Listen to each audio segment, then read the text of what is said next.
Ah, si j'étais un site, c'est la Côte d'Albâtre, c'est le rocher de la pointe de Belleval, absolument le plus bel endroit du monde, un endroit sauvage, un endroit où on peut vraiment marcher sans rencontrer qui que ce soit, avec les oiseaux, les vaches, les chevaux, la nature. C'est absolument l'endroit le plus merveilleux du monde. Si j'étais un artiste, je pense que je serais Pina Bausch. Parce que c'est quelqu'un de complètement mythique pour moi, parce que pendant des années, je n'ai pas pu la voir. Je savais ce qu'elle faisait, je lisais énormément de choses sur elle, sur sa démarche complètement singulière, sa démarche qui est en même temps une démarche de chorégraphe, mais aussi s'inspirant beaucoup du théâtre allemand, puisqu'elle est allemande, du théâtre de Brecht,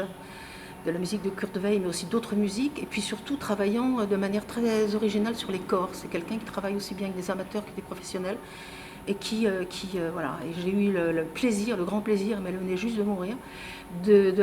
voir deux de ses spectacles au Havre, qui sont pour moi parmi ses plus grands spectacles. Si j'étais un livre, alors comme je suis une très grande lectrice, c'est difficile de choisir, mais je vais choisir un livre aussi qui a marqué aussi ma vie de jeune femme, puisque ça a été aussi une forme d'initiation, puisque maintenant, pour moi, les livres, je les transmets, on me les transmet, on en discute même, on a même créé un groupe de copines et on se partage les bouquins. Et c'est 100 ans de solitude de Gabriel Garcia Marquez, qui est un Colombien, et qui est un livre qui raconte un village qui n'existe pas en Amérique du Sud, donc une littérature que je ne méconnaissais, je connaissais beaucoup la littérature russe, etc., américaine, mais pas vraiment la littérature d'Amérique du Sud,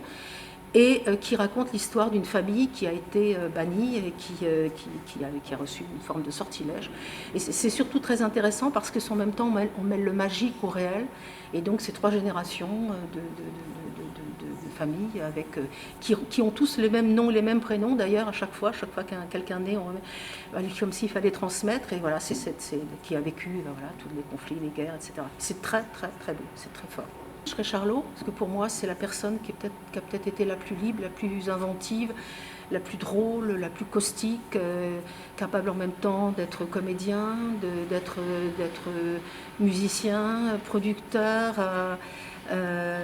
metteur en scène, enfin quelqu'un d'exceptionnel qui a fait des films que les enfants peuvent voir aujourd'hui et qu'ils applaudissent à la fin de la séance. Bah, si j'étais un animal, je serais un chat, je crois, une chatte encore plus. Parce que j'ai deux chats que je partage avec une voisine, nous partageons deux chats, et il y a une petite chatte qui est complètement indépendante, c'est-à-dire qu'elle est en même temps très belle, magnifique, elle est capable de rester des heures à dormir et à demander à manger, et capable aussi de demander à partir, on ne la caresse que si elle veut, et elle est totalement libre, elle part même s'il pleut des cordes parce qu'elle va aller chercher des bulots, voilà. Et c'est vraiment, c'est exceptionnel de voir ces animaux qui sont capables de s'attacher à plusieurs personnes en même temps, totalement libres, et qui surtout ne se laissent pas influencer par qui que ce soit. Alors si j'étais un moment de la journée, ce serait le matin, parce que moi je suis en même temps du soir et du matin.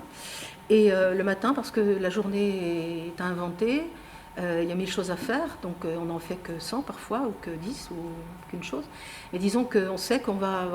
produire quelque chose, et qu'on va avoir des gens, voir des amis,